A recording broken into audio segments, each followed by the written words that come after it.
Welcome to R&B Sauce. This is DJ Pineapplez. Today we have a special guest that I play on the show weekly.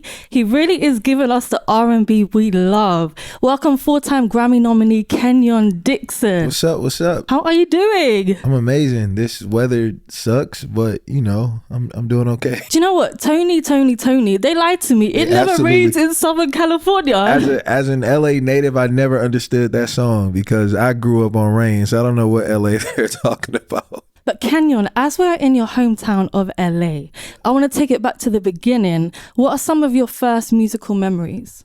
First musical memories? Well, I grew up in church. Grew up in the Kojic church. So a lot of my first musical memories I relate to my church experience, like going to concerts and midnight musicals. That's a thing that happens like in our church culture, like where you would have literally concerts of like 10 and 15 different choirs and soloists from around the city who would come and put on these musicals that would like go into midnight, literally. So that's why they call them midnight musicals. So yeah, a lot of my first experiences was pretty much church stuff. So a lot of gospel you grew up on. Tons of gospel. Only gospel I grew up on. But you know what? I feel like the best R&B artists, that's where they come from, the Always. church and gospel. Always. Is there a specific album that you remember that sparked your love for R&B? Tyrese's I Want to Go There album was one of the first albums I remember getting myself because growing up in Watts, which is also where he's from, he would come back and do like events in the neighborhood,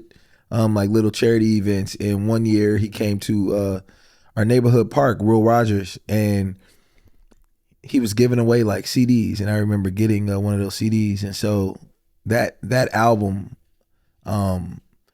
yeah, it sparked my interest in R&B. And I just talked about this recently, but come to find out, he was doing a lot of work with the Underdogs on the album. And I was introduced to the Underdogs indirectly in gospel from listening to Dawkins and Dawkins, because Eric Dawkins and Eric wrote a lot of Tyrese's stuff. So it made, the consistency made sense because my taste was kind of shaped early and I didn't know that all of this stuff was connected. We're going to talk about the Underdogs later because I am obsessed like you.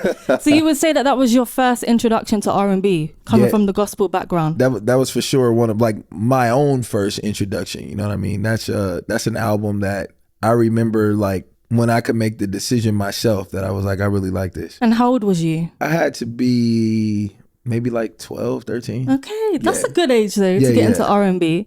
So I know you started out as a backing singer. Can you tell us some of the artists that you worked for? I've sang background for everybody from Justin Timberlake to Jill Scott to Mac Miller to 2 Chainz. Wow.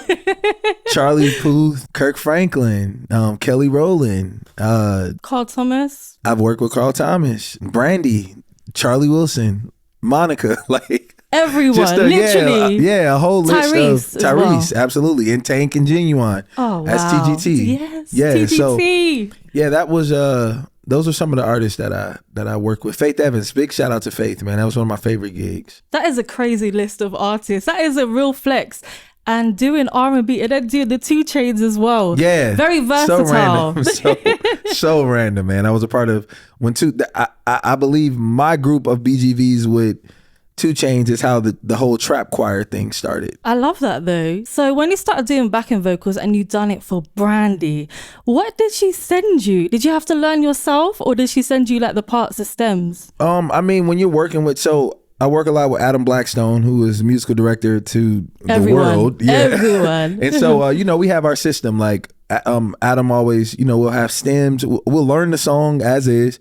Then we'll be able to lock in on the stems. Like the singers will have our moment to just rehearse by ourselves in a different room while the band is rehearsing. And so, with Brandy, that's all it was. And like with Brandy being a singer. Exactly. And the harmonies. Yeah, we know what to listen for already with somebody like Brandy. So, and I have like an existing relationship with her. So it just made it like easy to communicate, kind of what worked. But everybody's pros, to come in and learn what you're supposed to and adjust when you need to adjust. Wow, yeah, Brandy, she's one of the best. She definitely deserves the vocal Bible title. She's and do you amazing. think, definitely, and do you think being a backing vocalist that it helped prepare you for when it was time for you to take the stage as a solo artist? 100%. I think people don't understand the discipline that you have to be a backing vocalist. And I talk about this all the time, but you don't get like days off as a backing vocalist because it's an actual job. So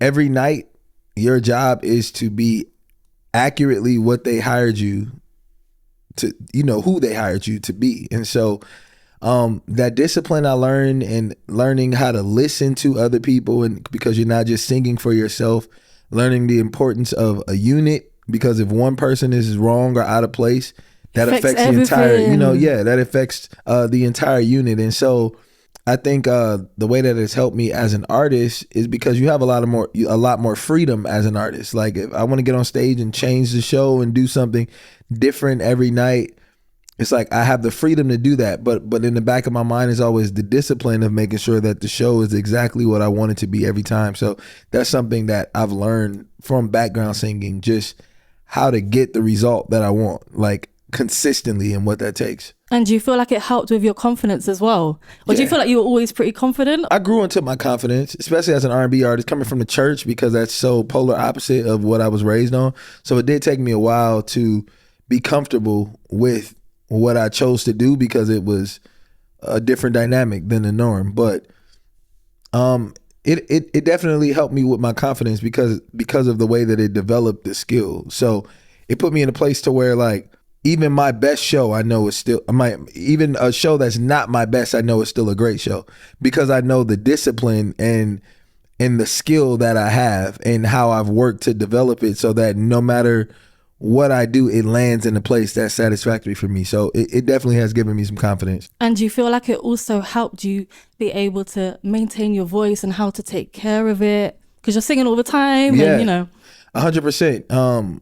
With JT, our vocal coach, Rob Stevenson, who also is like vocal coach for everybody, that's incredible. The way Rob would make sure we were taking care of our vocal cords is something that you'll never forget. Like, what was you doing?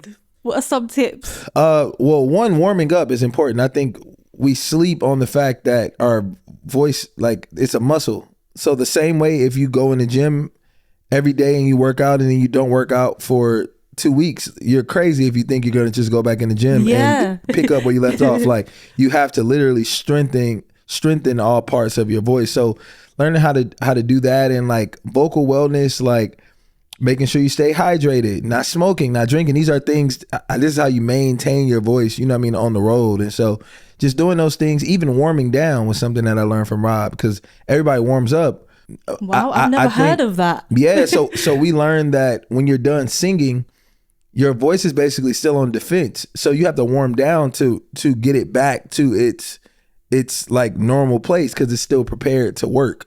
So, and that'll exhaust your voice and cause a lot of fatigue. So we learned how to do that after the show. And when I toured with JT, we did 115 shows on that tour, and out of that entire tour, I maybe recalled 2 shows where I was like hoarse out of 115 shows. That means you're taking care of your voice very well. It's working for you. Absolutely. And so you mentioned you were a backing singer for Tyrese. Yeah. You have also wrote on his album Open Invitation. Yeah. Was writing something you always wanted to do? Yeah, I was always a writer. I was literally always a writer, and like more so for myself. I would write a lot of songs, and like I laughed with some friends about this the other day. Like, when you were younger and you would write these songs, you didn't know anything about the system or how to get them to the artist. You just thought I wrote it and they were going to end up singing it. You didn't know how, you know what I mean? So I would always write a bunch of songs like that. And so with Tyrese, opportunity presented itself. He didn't know I was a writer. I was there at his house as one of his singers. We were just there to do a session, and the writers were late. And he was like, if anybody has like any ideas, y'all want to jump in, lay them down. And oh, wow. I literally got in the booth and laid it down, and that song, What Took You So Long, ended up being my first like professional placement. Oh, so that was your first? That's my first placement. You were in the right place at the right time there, and it all kind of worked of being the backing singer for Tyrese, and then having the confidence to just put yourself forward as well. That was it, and ended up, that was a Grammy-nominated album as well. So incredible. Yeah. And do you feel like once you had your first placement as a writer, that things began to get easier for you getting other placements? Because with the game, I feel like it's almost like, oh, you want to work with someone, but they're like, what have you done previously? Your credentials. So do you feel like that benefited you? I think it benefited me where I could. I think if we consider that where we were in the game at that time was pivotal, where like a traditional R&B sound wasn't prime anymore. It was EDM kind of times, right? So it's like, there was only so much opportunity it could present because Tyrese was like an anomaly in the industry because he was still making classic R&B music. So it's like everybody else was, they were on the EDM dance wave, you know what I mean? So it got me, it got me into some rooms, but I wouldn't say it necessarily made anything easier. It just because the sound that radar. I guess because the sound that you had at the time wasn't kind of what was popular. Yep. So your next placement after that, was that TGT? Yeah, I think TGT came before his Black Rose album. So yeah, I think from Tyrese's album, I think TGT was the next. Three Kings, what an album. Listen, we need TGT back. Tyrese, you gotta chill. That was such an important album for the culture there. It was amazing. And you recently teamed up with international superstar Justin Timberlake on his track Keep Going Up with Nelly Furtado and Timbaland. What did that collaboration mean to you? That was really dope. It's like for the nostalgia, like a kid growing up hearing, Nelly Furtado and Timbaland and JT collabs. That was exactly. Yeah, there was a time like in the early 2000s, literally, them together. Yeah, that era, that early 2000s era. You know what I mean? Like a lot of big pop culture moments that I got to experience. So just being there in that moment, that was more so like super cool for me. But me and Jay, even when we did Keep Going Up, we had already been working on his album for like a couple years. Cause we had been working on JT's album since I would say like the end of 2019. Okay, so it's been a while. Yeah, it's been a long time. So that was cool because that was like a break in our usual sessions. It was different because we were usually in just trying to get records for the album, and it was like, here's like a cool moment that we caught. So that was pretty dope. And he released an interlude recently on his birthday that you were behind as well. Yeah. And I can't wait for the album to come out. Is it coming out this year? Do you know? Yeah, March 15th. Oh, there's a date now. Oh, he released the date, March 15th. Everything I Thought It Was drops. So Usher and now Justin Timberlake, like all the legends are coming back. We got our stars, Definitely. And is there any other artists that you'd like to write for? I've never said this. I would love to do a project with D'Angelo. I think I like specialize in recognizing, because I'm a classic R&B artist. I think I do a really great job with recognizing the integrity of like legends catalogs and being able to add something to it and make it translate to today's listeners. Because I'm always trying to find a way to get today's fans to understand just how important these artists were to what they're hearing, because a lot of them don't know, you know what I mean? And we get a lot of remixes and things like that, and they don't even know who's originally behind a lot of these records, Do you know what? I've seen on TikTok where they play songs and they're like, oh, step to this side if you know it. Yeah. And some of it, I'm so hurt. Those I'm are like, crazy. Who are like, your parents need to raise you on this great music. Yeah. So did you hear the D'Angelo recent track with Jay-Z? I haven't. Yeah. How recent is this? It's on a recent soundtrack, but it was like literally dropped a couple weeks ago. He just done like the hook, D'Angelo, and then Jay-Z was rapping. You know what? Bit. Maybe I did. Maybe I did. I think I saw something about it on Twitter when it dropped. Okay. Check it out. But now I have to. So how did your journey start as a solo artist? Interestingly enough, I started as a solo artist. I was doing my own music first, and then I got into and I was doing my own music kind of for me, but I was putting it on like MySpace and like SoundCloud. Then I got the opportunity to get into background singing, but I never stopped being an artist. So like, I know the story is usually like, you go do background and you realize you want to be an artist. Like I always knew I was an artist from day one. And I knew that background singing, and a lot of the artists I work with knew that, and they would tell me that. Like I remember working with Kirk Kirk would tell me like, I'm just here, like use me as a catalyst. Like I know that you won't be here with me forever. Like you're your own artist, you know what I mean? So I've always done my own stuff like more than anything. There's so much incredible artists though that start out as background singers. Yeah. But you always had the vision that Kenyon Dixon, Yeah. as a name himself, that he would be. Yeah. And you've released 9 projects, I know, with the it's crazy. latest being Yeah. the R&B You Love. Yeah. One of my favorites is Thank you. 2000's R&B Hey. featuring RL from Next. What was the creative process behind that track? That record, because the R&B Love is a concept album, and its job is to take the listener through the different eras of R&B, touching on, you know, the 70s Yeah. to the 90s to 2000s, you know what I mean? And like, so creating the R&B You Love, I literally said I wanted like what would the perfect 2000s record sound like in 2023 at the time. And so my initial reference for the record was They Don't Know by John B, because I love that record so much. And even though that was before 2000, I was like, it was like later in 99, and that was yeah. kind of like that sound. And so I was like, okay, I want something that feels like this.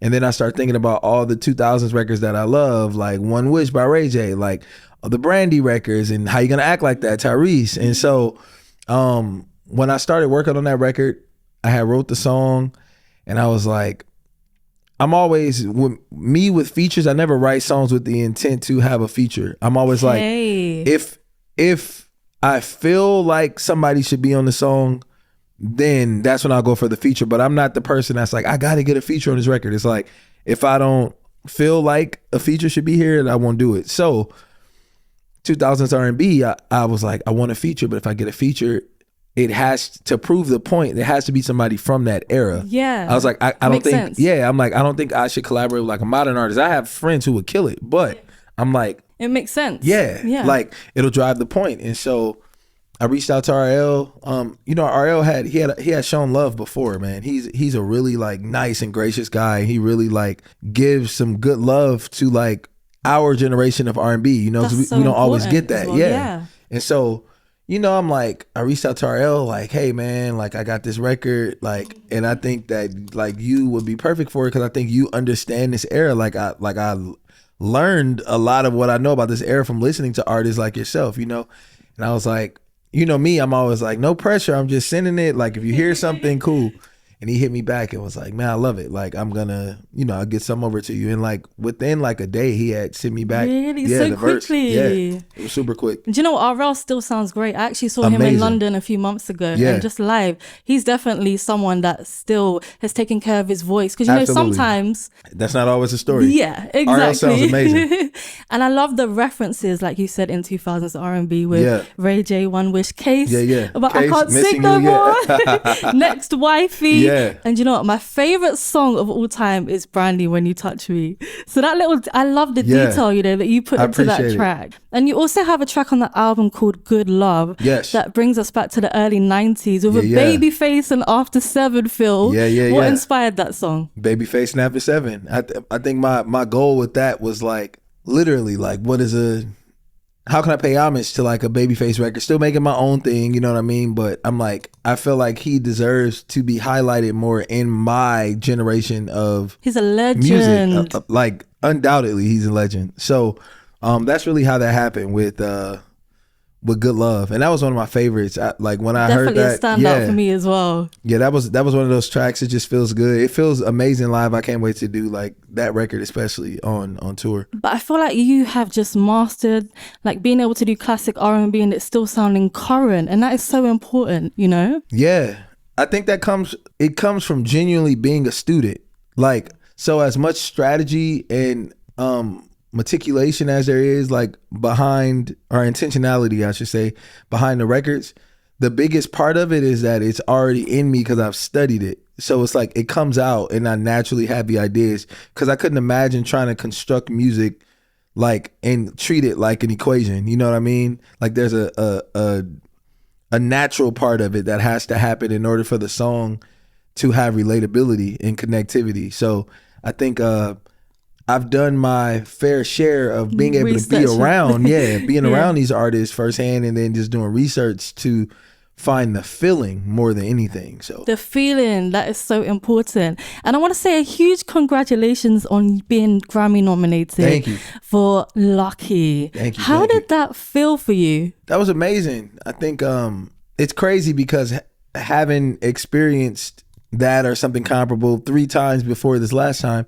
this time still felt like brand new, I think. And I think it's because, like, obviously as I grow with my catalog and put out more music, I become more invested in myself as a solo artist. So each album is like the most confident I feel about my art at the time. So for that to come from that, and that was like, you know, just my own name, to see, you know, it's like there's no feature. There's like, I wrote that song myself. You know what I mean? Exactly. Yeah. So I think experiencing that moment, it was, I don't know, that was really surreal. Like, even like at the Grammys, I would like catch myself like randomly just laughing because I couldn't believe that it was happening. It just felt so like, it's like the work is deserving of it for sure, but it just felt like it's just such a surreal moment, you know, like you can't even believe that this is like happening in real life. So I'm so happy to see artists like you getting the recognition that you deserve and getting your flowers.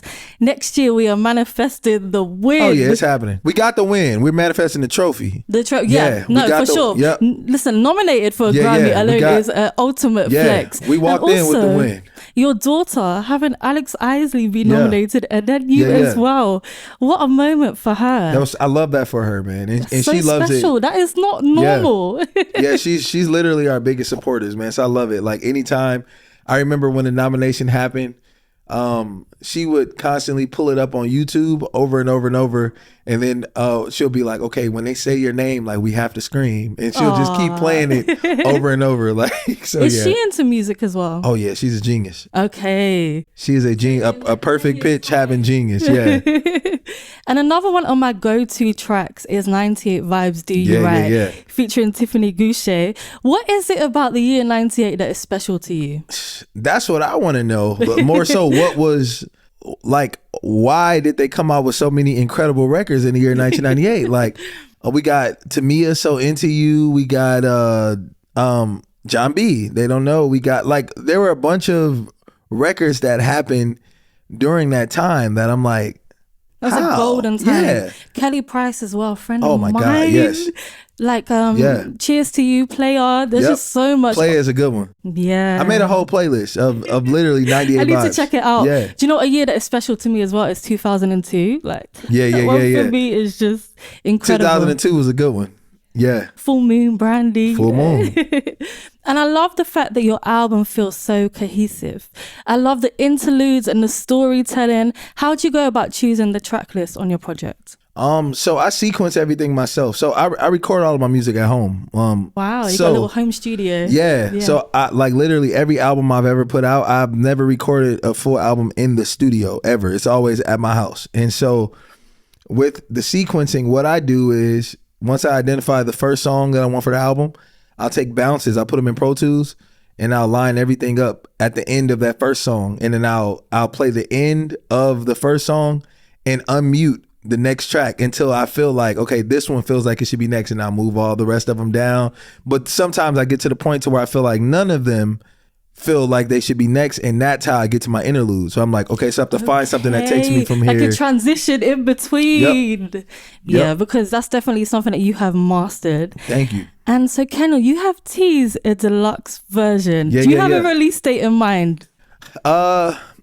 The end of this month, the first deluxe should be releasing. So I'm releasing the deluxe in parts. I decided to take an unconventional approach, and instead of doing one deluxe album, because the album touched on so many different eras of R&B, I'm breaking them up into the eras. So that's so cool. I love that. The first deluxe album, which is called Soul of the 70s, it's like Lucky, Wait, and then new songs that are all 70s inspired, because I also want to give the listeners new perspective of how these songs that they heard fit in different contexts with songs that are specifically from the eras that they come from. So that'll be the first one, and then I'm releasing one that touches on 99, like the 90s and 2000s, and I'm going to release a current one. So it's over the next couple of months, I will be dropping a couple deluxe albums. How far is the space going to be in between? Do you know yet? I'm not positive, but we have the music. You got it all ready to go. Yeah. And on Instagram, I saw you preview a track called Can I Have This Groove? Oh, yeah. That song is so special. I really did. I felt like I teared up when I heard it. Oh, man. When are you releasing that one? So that's one of the ones on this first. Yep. And so I decided not to put out a single for the first deluxe. I just want to release the whole body of work so that everybody can digest it as a, cohesive body of work, since we've already gotten the album, like the original album. So I'm like, let me just, drop everything that way. So it'll, in the end of this month, we'll be getting. I cannot wait. I'm counting down. And I saw Anita Baker showed you love for that as well. That is incredible. Anita, she shows a lot of love, man. She always taps into like the music I'm putting out, which is big. Yeah, coming from a legend and someone you look up to. Exactly. Like I'm a like Anita Baker stan, and she doesn't co-sign anything. Nah. She don't. I saw you and Victoria Monet, and that's like the top of R&B. She's very specific and honest about what she's interested in, but she's a great metric, because for artists like myself who have the desire to have a career and not just moments, Anita Baker is somebody to filter that through, because she has the catalog that proves this is what it takes.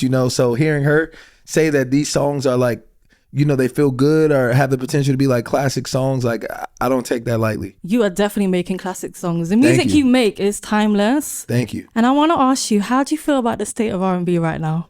The state of R&B right now, I feel like is necessary. I think that, there's a lot of having to sift through the noise, of course, but I don't blame that on R&B as much as I do technology. We have new ways to upload. You don't have to go through like crazy systems anymore. Which has its pros and its cons, because you can just put it out from your bedroom. You don't have the group of people right there telling you that this sucks and you should not put it online. So but I love my generation of creatives for their fearlessness. I think you should, whatever you feel like you want to put out, like put it out, because we need something different. Because I think that that's what makes what sticks, because we have something to compare it to that is not like it. If all of the music sounded the same, because I know that's like the thing, everybody's like, oh, back in the day we had, and it's like, no, some of that music sucked too. It's just so it's true. And I feel like there is so much amazing, incredible artists right now. Like, do you know, there was a point where I used to listen to old school R&B, like 90s, 2000s, like Stevie, Marvin Gaye. But the last few years, like we have you putting out like Victoria Monet, Lucky Day, Alex, T.A. Thomas as well. And this weekend is a really big weekend for R&B with Usher doing the Super Bowl. I love it. Have you had a chance to listen to his new album? I have. I listened to it last night. So I'm excited. I'm an Usher stan. So same. Did you see him in Vegas? And I'm upset about not being able to see him in Vegas. He was in Vegas for how long? I know. And you're literally a drive. And the crazy thing is, once I finally got the time and I was like, all right, I'm going, at this time I remember tweeting and everybody was like, it's over. That was the last one. I'm like, oh my God, I missed it. It was going viral all the time. Yeah. I'm mad that I missed it. But Usher, I've also worked with Usher. And so Usher, though, he's a masterclass in like what a modern R&B artist should take from. You know what I mean? Like providing that's the lane that you're in, but like when it comes to like classic R&B records, like I'm excited to see him on this platform, because I feel like he should have done this 12 times by now. You know what I mean? Yeah. So I'm excited for it. And have you got any early favorites from the album yet? The record that has stood out to me is like second to last. It's called One of Them Ones. I really like that record. Okay, and that was produced by Damon Thomas and D-Mar. Underdog. You see what I mean? So, that takes me to my next question.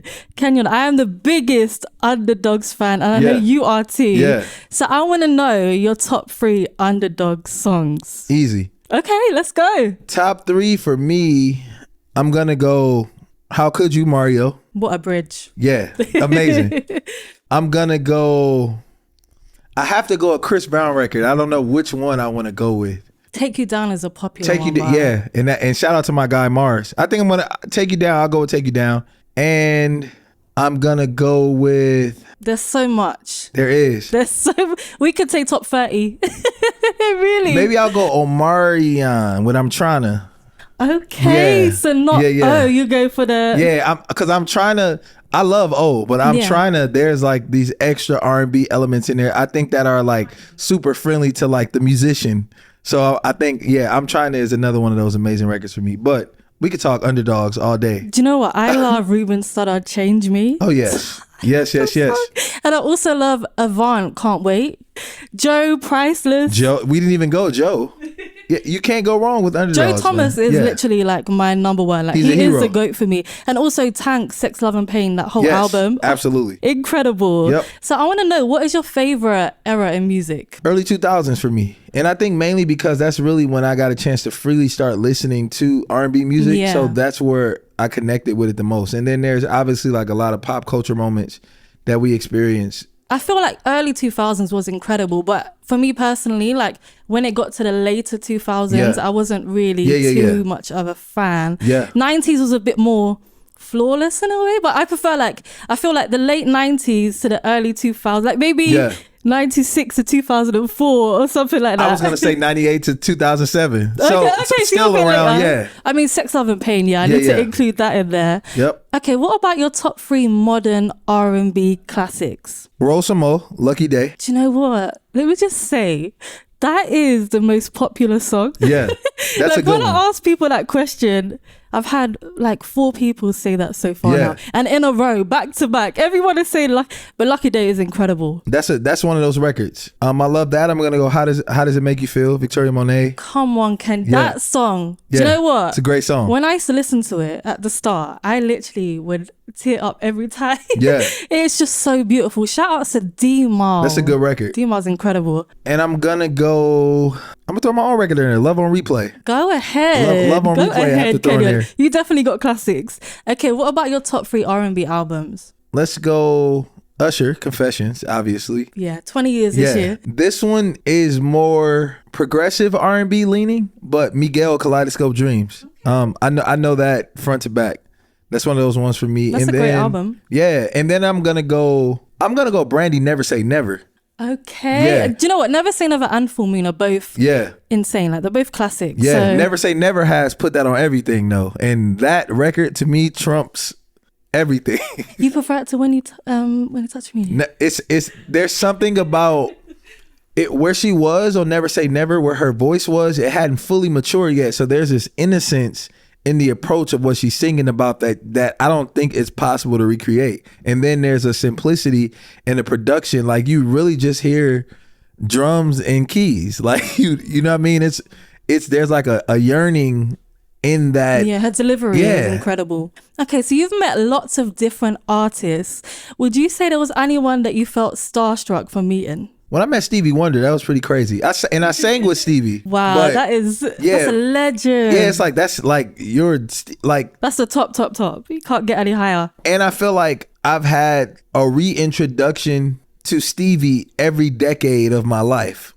Like, so I associate certain parts of his catalog with like when I was this age and then when I was that age. So it's like meeting Stevie was like, when you say somebody's like the soundtrack to something, you know what I mean? When I finally got a chance to get exposed to like that music and meeting Stevie, like that must have been emotional. Yeah. Stevie and Anita, meeting Anita Baker was pretty crazy. Okay, and who are some producers that you'd like to work with? I think I would love to still get in with the Underdogs camp and work on something for myself, because when I work with the Underdogs, we're working on TGT stuff. Are they still together though? Because Damon Thomas is still doing music. Damon is still doing music. Harvey Mason. Harvey's at the Recording Academy. Grammys, right? Yeah. Yep. So, but are they still? They're not working together anymore, are they? I don't know that they're working together, but you know, the Underdogs have like a pipeline of producers and who still work in music. So I feel like that sound is still able to, you know, be produced. I would love to hear you on a song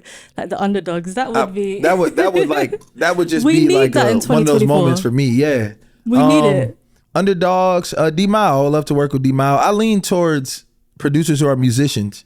Definitely. Eric Hudson. Eric Hudson is, and that's my guy. We talk all the time about getting in. We should actually get in and work on some music. Eric's also a musician. K Tronada. Okay. I did some sessions with K Tronada early on when we were working on some JT stuff. To work with K Tronada on like some music of my own, I think we could. Because I know that you're a dancer as well, so you're bringing the up tempos with K Tronada. Yeah, it would. I don't know. I think that would be dope. That would be very cool. I've noticed that you collaborate frequently with the amazing Alex Isley and Tiffany Goucher. Yeah. Who are some other artists that you like to collaborate with? I'm a big Drake fan. I think me and Drake collaborating. I think I understand him and his creative process. I think we would make some fire. Jasmine Sullivan. Vocally. Yeah. She is insane. And she's an incredible writer. So I think. Exactly. The stuff that she done for Monica. She's just amazing. I love her. Yep. I think doing something with Jasmine would be great. With her. I think me and her could make a fire record. Another musician and writer. Another musician. Yeah. Lucky day. I think we would cook up some fire. So yeah, those are 4 off top that I can think of. I would love to hear those collaborations. Hopefully they come soon. Oh yeah, it's happening. And what is coming next for Kenyon in 2024? More music, tour. You said you're coming to London. Yeah. Let everyone know what dates you're going to be coming. Yeah, I'll be in London. I don't want to say the date and the date changes, but I'll be in London by summer for sure. By summer 2024, I'll be there. But yeah, more music, live shows, because I dropped the album and we were intentional about not really doing any of the music live, so that we could save it for, live show, like specifically for tours. So I'm excited because I've been like anxious to perform the songs live, but I made the decision not to really do it. So I'm excited to get that out. And I got some cool collaborations happening too, so I can't wait for those to drop. And a lot of stuff on the writing end. Again, Justin Timberlake's album is out March 15th, and I wrote a lot of those records with him. So I think you guys are gonna love that album. And what about your label? You have a label, the R&B You Love. Yeah, I finally did it. The R&B You Love. I love the name. Thank you. It's like staying true to R&B. Yeah, that's really something that I live by, the R&B You Love, because it's all about the feeling. And that's really I feel like that's a constant in all of my music. And so for me, it was just a goal of mine to be able to release my own music on a label of my own, you know what I mean? And so that's all that was. So that was like a check off the bucket list to be able to put it out. And do you feel like you in the future want to sign other artists to the label? Possibly. I think so. I know I'm very specific when it comes to artists. And I do have a lot of artists that I would love to like lend something to, but I'm very realistic too. Like I don't believe in, there are very few artists who can still do it, but like I want to make sure I'm done with being an artist in the before position. You know what I mean? That. Yeah. Because I've been in a situation like that where I knew they had the best of intentions, but realistically we're still in a competitive space because we're having to do, the same thing. And so I want to make sure I can stand 10 toes like behind whoever I'm investing in. You can put everything into it. Yeah. I guess being an artist and being so busy, as you mentioned, like last week with the Grammys, like putting time into it. But hopefully in the future, because I feel like you are one of the people really pushing R&B forward. Thank you. And let everyone know where your socials are and where they can follow you. If you love R&B music on your favorite platform, you gotta love R&B music if you're watching this. Exactly. R&B Sauce. Yeah. We're represented. Exactly. Kenyon Dixon on all of your favorite streaming platforms, and Kenny Got Soul on all social platforms. That's how you can find me. It's pretty consistent all around. So. And thank you so much for coming on R&B Sauce. And thank you, honestly, of course. for creating timeless R&B music. I appreciate We really need you in the industry. You're such an important part of R&B. Please, everyone, go and stream and purchase Kenyon's projects. If you love R&B, Kenyon Dixon is the guy. Honestly. Appreciate you. And Kenyon, I know that you're a singer. Yeah. So before you go, could you bless us with an a cappella? Okay. Prisoner to your love. I don't wanna escape. Even if I tried, I'd be back anyway. 'Cause you got that butter love put me right on my face. Baby, every time I catch your vibe, girl, I can't even behave now. Can't never get enough. Magic in every touch you give, good love. Come on, Kenyon. That was amazing. Thank you so much. I appreciate you.